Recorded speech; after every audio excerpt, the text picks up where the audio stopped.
Halo semua, kembali lagi di KVFA Institute. Nah, kali ini yang akan kita bahas di linguistik umum adalah semiotika. Apa itu semiotika? Saksikan.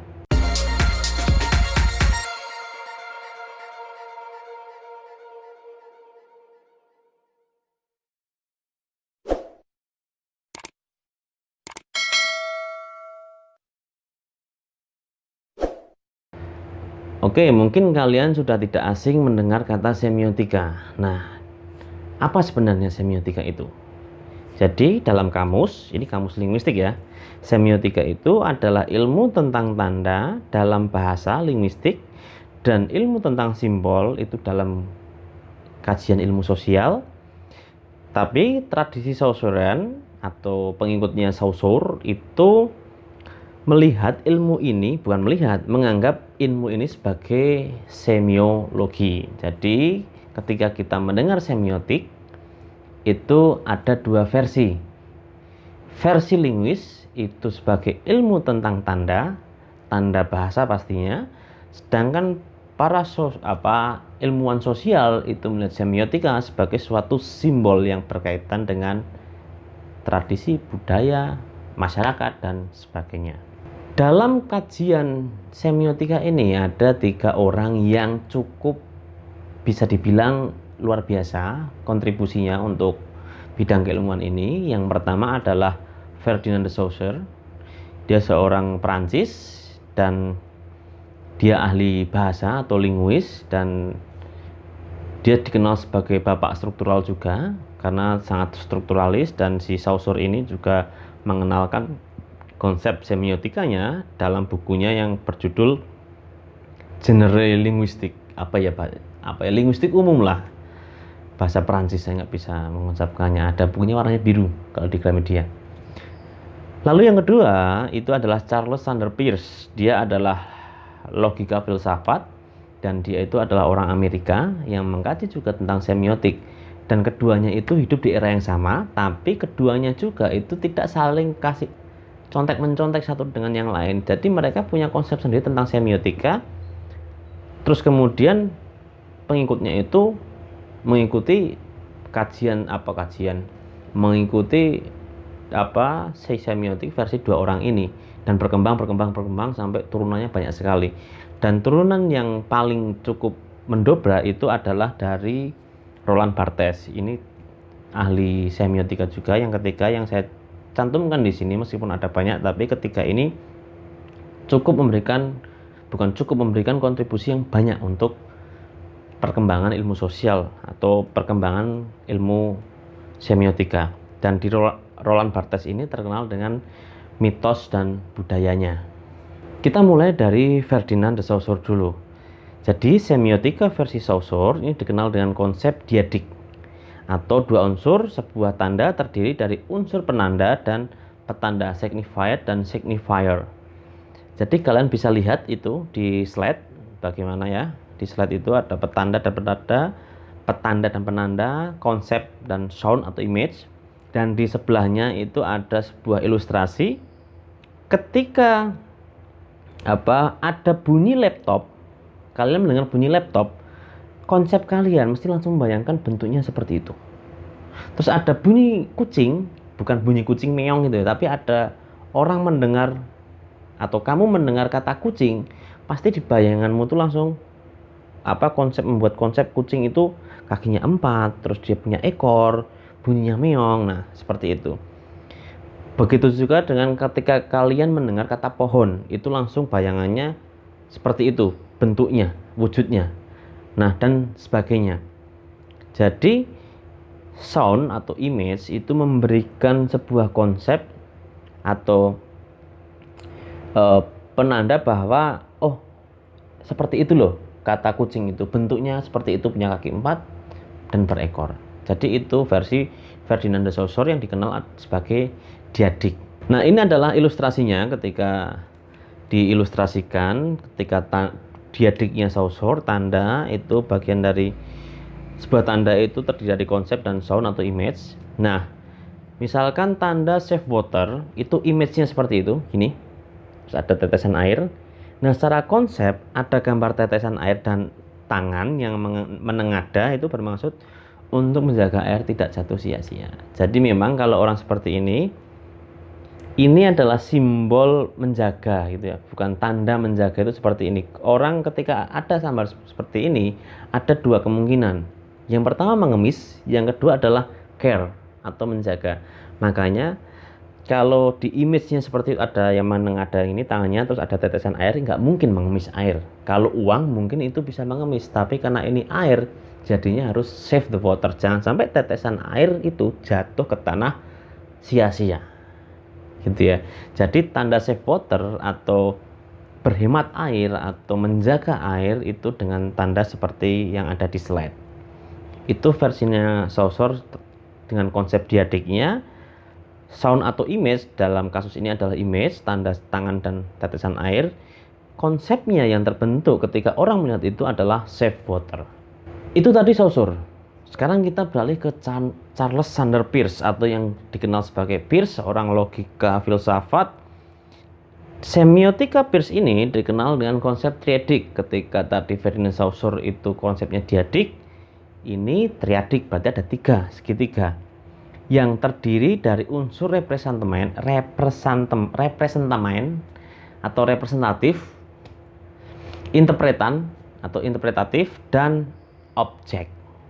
Nah, sebuah representamen itu diinterpretasikan untuk merujuk pada objek, sehingga hubungan antara representamen dan objek dengan objek adalah garis putus-putus atau tidak langsung. Kalian bisa lihat ilustrasinya, ada segitiga, terus kemudian representamen dengan interpretan itu garisnya lurus langsung, interpretan dengan objeknya itu langsung, tetapi objek dan representamen itu garisnya putus-putus, tidak bisa nyambung jadi satu. Itu seperti apa? Nah, ini kalian bisa lihat di slide-nya Charles Sanders Peirce. Tadi maksudnya representamen, interpretan, dan objek. Ketika representamennya itu pohon gersang, interpretannya mesti kemarau.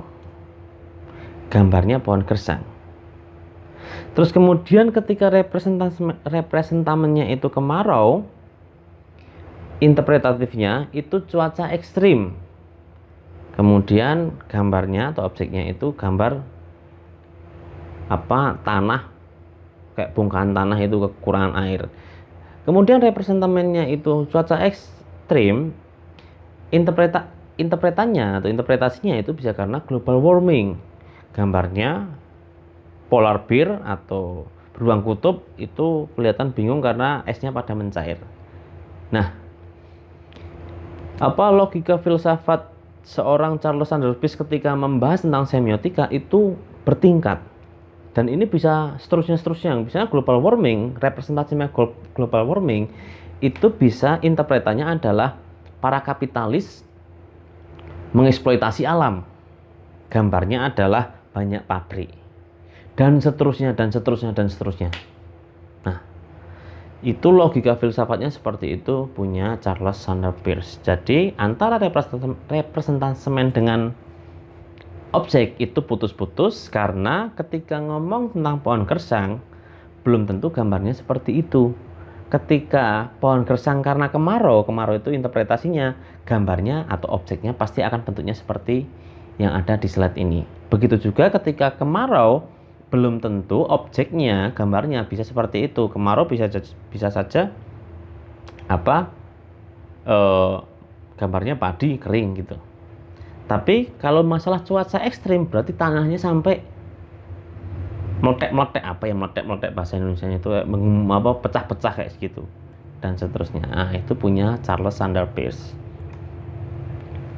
Selain triadik, konsep triadik tadi, Peirce itu juga menekankan pada tiga hal ya untuk melihat semiotika, yaitu tentang ikon, indeks, dan simbol. Ikon itu suatu tanda yang punya kemiripan dengan acuannya itu seperti globe. Globe itu sangat mirip bentuknya dengan acuannya yaitu bumi, bulat. Terus ada pulau-pulaunya, gambar pulau-pulau itu representasi dari kepulauan yang ada di bumi. Terus kemudian indeks itu tanda yang memiliki hubungan keterkaitan sebab akibat. Misalkan ada asap, pasti ada api, nggak mungkin lah nggak ada asap. Ada asap tapi nggak ada api, itu nggak mungkin, pasti ada. Terus kemudian simbol itu tanda yang bersifat konvensional atau kesepakatan sosial, seperti rambu-rambu lalu lintas itu konvensional, kesepakatan. Merah berhenti karena kesepakatan, kuning hati-hati kesepakatan. Atau misalkan bendera orang meninggal itu kan kesepakatan, ada yang putih, ada yang kuning, ada yang merah, macam-macam. Nah, semua itu bentuk kesepakatan. Nah, itu tadi terkait dengan konsep semiotikanya punya Peirce. Lalu bagaimana dengan Roland Barthes, seorang mitos dan budaya? Itu semiotikanya Barthes ini dikenal dengan konsep konotasi dan denotasi. Konsep denotasi itu adalah harfiah, literal, atau common sense dengan suatu benda. Terus sedang konotasi itu lebih bersifat asosiatif dengan sosiokultural maupun personal. Jadi maksudnya personal itu ideologi, terus value. Nah, itu masalah personal. Kalau sosiokultural jelas ya, norma-norma sosial yang berkaitan dengan masyarakat sekitar. Nah, ini contohnya coklat. Roland Barthes ini lebih ke kebudayaan ya, mitos budaya, makanya banyak dikaji oleh teman-teman di sosiologi maupun komunikasi. Ketika coklat itu bukan hanya sekedar makanan, tapi bagi Barthes coklat itu adalah tanda. Secara denotasi, coklat itu adalah makanan yang terbuat dari biji coklat yang rasanya manis, ya kan? Coklat kan dari biji coklat dan rasanya kan manis, nggak ada coklat yang gurih atau kecut, tuh nggak ada. Tapi secara konotasi coklat itu nggak cuma sekedar makanan, nggak cuma makanan yang manis, tapi coklat itu menunjukkan rasa kasih sayang. Makanya di setiap hari Valentine itu pemberian coklat. Nah, inilah konsep denotasi dan konotasi Roland Barthes ketika Barthes itu mengelaborasikan tentang semiotika. Nah, jadi kalau bagi Barthes ini, coklat atau mitos dari budaya. Bentuk konotasi coklat sebagai wujud rasa cinta adalah mitos dari kebudayaan Valentine. Nah, coklat itu menjadi bentuk kasih sayang atau rasa cinta karena Valentine itu memberikan coklat. Seperti bunga mawar itu memberikan rasa cinta atau rasa kasih. Yaitu karena kebudayaan. Kebudayaan memberikan bunga. Mungkin sekarang bunga bang, bukan lagi bunga mawar untuk menunjukkan rasa cinta. Bonus, karena itu terkait dengan kebudayaan. Kalau kebudayaan bergeser ya otomatis maknanya juga akan bergeser. Oke, jadi itu terkait dengan semiotika di linguistik umum. Yang jelas ada 3 tadi yang terkenal, bukan yang terkenal lah, yang punya dampak cukup signifikan di kajian semiotika. Ada Saussure, Peirce, dan Barthes. Masing-masing penjelasannya bisa kalian pahami. Ketika kalian masih bingung, kita bisa diskusi baik di kolom komentar maupun kalian follow @kampus.virtual untuk diskusi lebih lanjut terkait dengan materi ini. Ciao.